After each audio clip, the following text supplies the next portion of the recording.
Точно така, добър вечер. Ние се намираме точно така пред централата на TV7 София, както може да видите точно тук в този момент. София отново с замърсен въздух, както знаете точно 10 месеца беше чист въздуха и накрая още един път имаше такава страна.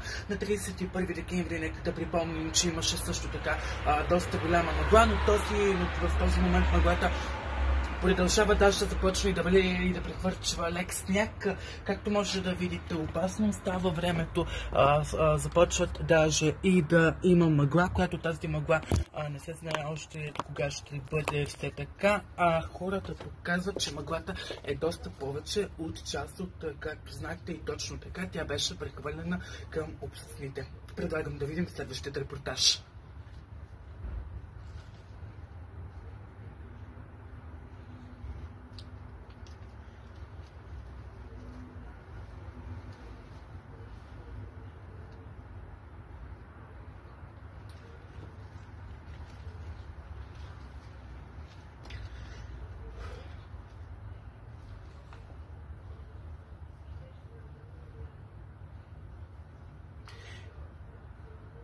Както точно прочочих Бака Мария, точно така, продължава също си в този момент. Вече температурите падат надолу и студът става вече по-студен. Какво казаха и хората от определените неща? Предлагам да видим следващия репортаж.